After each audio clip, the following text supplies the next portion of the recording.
Hey Richard, Jeff at Custom Crawlerz here. Here is your D5 dozer. So if we spin your dozer around here to from the front side, flip it around the other side, and then from the back, go ahead and bring your back around. Okay, so your D5 here is controlled by your Tactic TTX 610 radio. So let's get her turned on here. Your on switch is just inside the cab over here.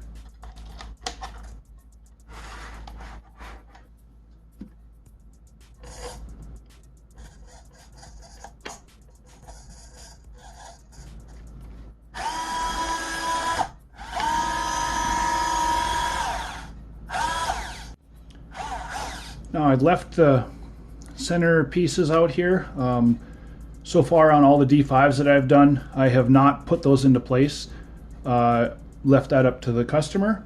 I did trim them out a little bit, so they're trimmed fairly well. They might have to be trimmed a little bit more on the front, but I'll leave that up to you whether you want to put them in or not.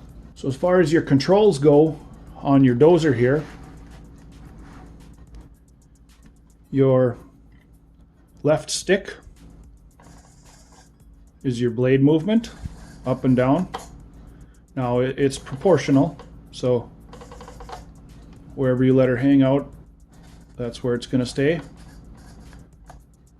I suppose it makes contact with the ground at about 3/4 of the throw down. So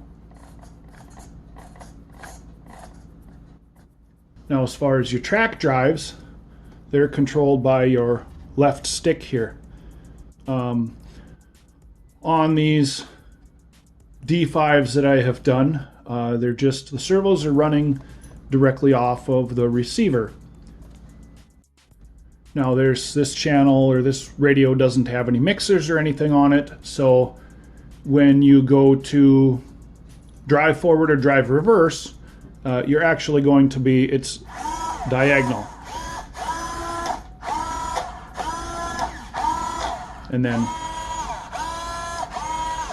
your left track is on your, controlled by your up and your down. And then your right track is the left and right on the right stick. Now I'm sure it's going to take a little getting used to, just like any new piece of equipment or radio controlled vehicle, but after you've run it around for a little bit, you'll get quite proficient with it and not have any issues. So I did just realize that I hadn't had your fake cylinders stuck in on your lift yet, so I just got those thrown in. Now as you can see, you've got quite a bit of travel up and down. About 1 3/4 is the clearance you've got with your blade lifted all the way up at the current settings. And then we'll probably dig down, below the track level by 1/4 of an inch or so, I suppose. So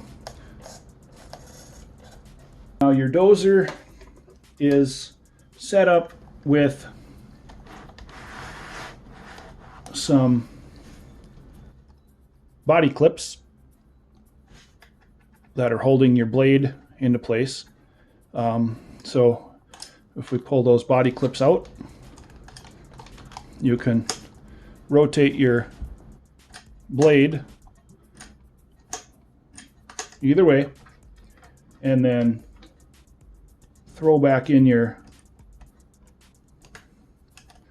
body clips again to lock that blade into place. Now I'm going to leave it locked in the center position here when I send it to you here.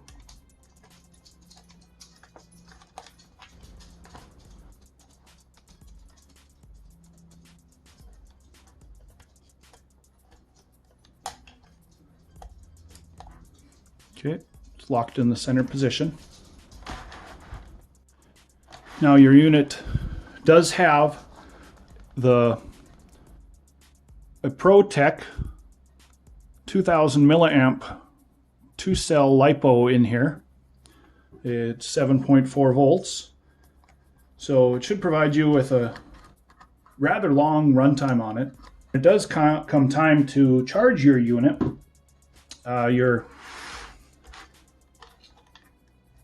You've got a charge plug right here that you'll be able to charge your battery with. I do have the balance plug sticking out of the shell as well. Now I don't have any adapters to plug into this to get over to the charger. Maybe you'll be able to find something, purchase something so that you can extend this out to reach it up and over to where your charger is, so you can use the balance charging feature. Okay, when it comes time to charge, your charger is already set up for the 2S LiPo. I have it set at 1.7 amp output. Personally, that's where I would just leave it at. I guess if you could go up to 2, but the battery's going to last longer. It's going to be safer if you just keep it around 1.7 where I've got it set at right now. So I'll get the unit plugged into the wall here.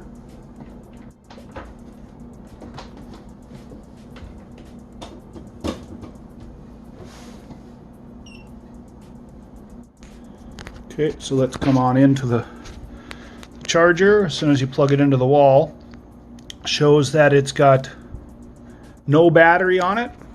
I'm going to take and move my...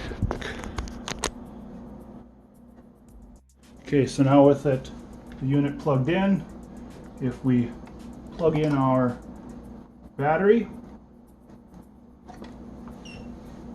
now did you hear the charger beep?